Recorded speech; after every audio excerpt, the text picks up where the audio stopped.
community and Palestinians worldwide. And we know that there's no excuse for inaction, there's no excuse for lukewarm speech, and that we are called upon to do so much, and that's why so many people have come out here today, and what we hope that our candidates on stage are the commitment that they're ready to carry. So now I'd like to introduce our candidates who are on stage with us. I'll go down the line here, and we ask that you all hold your applause until we've introduced our final candidate, after which we will hold a round of applause. So first, Mike Connolly is the State House Representative for the 26th District, running for re-election. Erica Eiderhoven is the State House Representative for the 27th District and running for State Senate 2nd Middlesex. Willem Baugh is a Somerville at-large City Council running for State House Representative for the 34th District. And Paul Rousseau is a member of the Medford School Committee running for State House Representative of the 34th District. So please join us in giving them a warm welcome.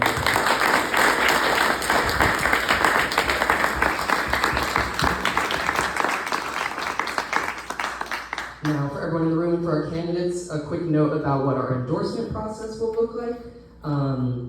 After this meeting, Somerville for Palestine members will get a ballot to vote on endorsements for 3 races, and those races are going to be the 26th House race, which is the race that Mike Connolly is a candidate in, the 2nd Massachusetts Senate race, which Erica is a candidate for, and then the Massachusetts 27th House race, which Ben Ewan Campen is a candidate for. He was invited, he's out of town and was unable to make it tonight, but we'd like to consider him as well. Now, for the remaining race, because it's contested and because we've invited 2 candidates to join us, Somerville for Palestine, our community will be meeting for a more thorough discussion and endorsement vote in 2 weeks on July 14th. And at that time, we will hold our endorsement vote and publicize the outcome of that. Got it? Okay, good. So, now we're going to just hear a little bit about our historic ballot measure. Raise your, please, I guess, stand up if you were a part of collecting signatures or voted for the historic Palestinian Solidarity ballot measure. Yes, I'm going to throw it up.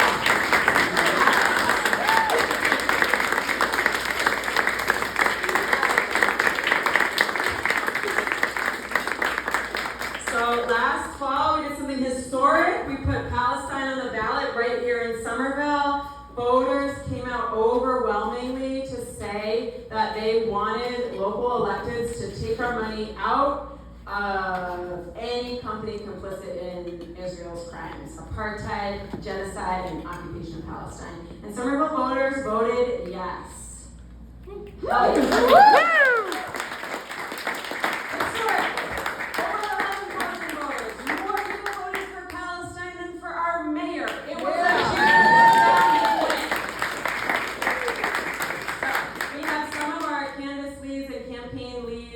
From the S4P campaign, we're going to do a quick slideshow just to show the breadth of the boycott and divest now movement in summer.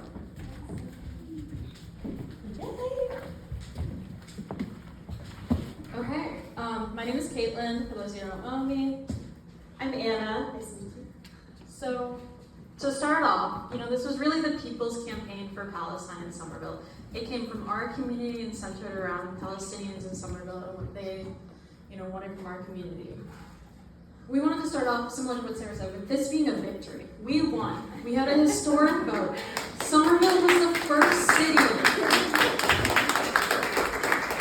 Somerville was the first city to vote on a divestment ordinance in the country, which is so significant.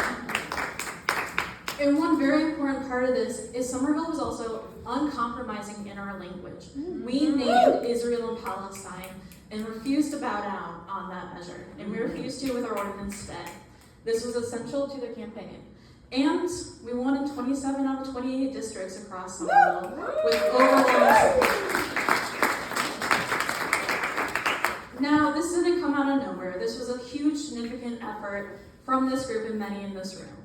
We got 11,000 votes, and we had over 350 people volunteer for this campaign over 8 months. A lot of people signed up for election day even, like we were still getting new volunteers then. And over 500 hours was spent just canvassing, not even counting all the back-end support that was put into this, all the meetings, all the like deliveries, media team, everything. It was a huge effort for many of us in this room. And we also received broad community support. We were endorsed by over 30 local organizations. Woo! All across the Boston region. And this came through in the campaign and how we won. Awesome, thank you, Caitlin.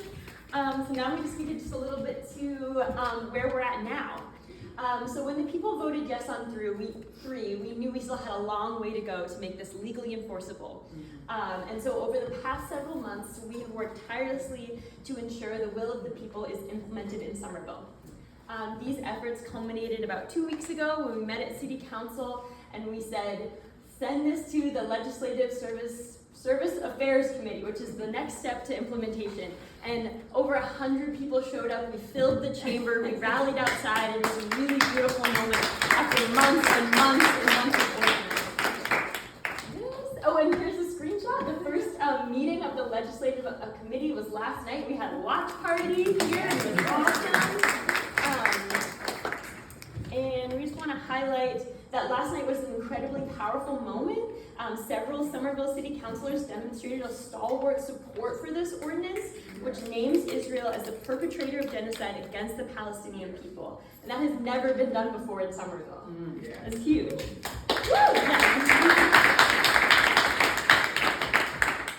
This huge victory for the people, of the people power and of the people power it took to get this ordinance into committee. I just would ask our representatives, please raise your hand if you've talked with our S4P members at a Slice of the City event, or answered our phone calls, or answered our text messages, or answered our emails. Yeah, we've been in touch with most of you very often. So I want to underscore that it's taken a ton of work to get here, and we are so appreciative of you all being here today, and we are so appreciative of you all and all the work that you've put in. Yeah, but we know in Somerville that we are not alone. Washington State, Michigan, Montana, and Minnesota have all divested their state pension funds from companies.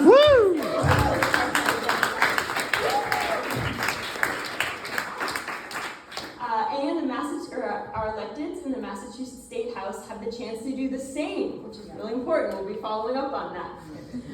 But at the local level, municipalities all over the country are also enacting BDS legislation, as evidenced by many of these municipalities listed here: Cambridge, Providence.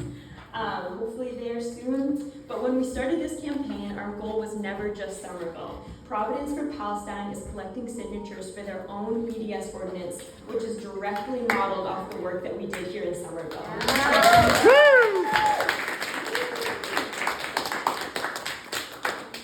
Many of the organizers currently working on BDS legislation in Cambridge and Medford shared their knowledge with Somerville for Palestine and us to vice versa for them. We know this kind of grassroots organizing works. And as evidenced by recent elections in New York, where candidates running on explicitly pro-Palestine campaigns defeated Democratic establishment picks, in one case ousting a 5-term incumbent.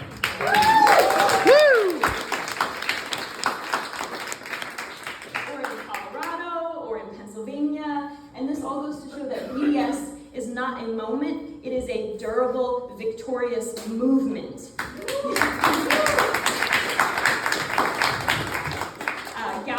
Galvanizing thousands of grassroots supporters all across the country demanding a free Palestine.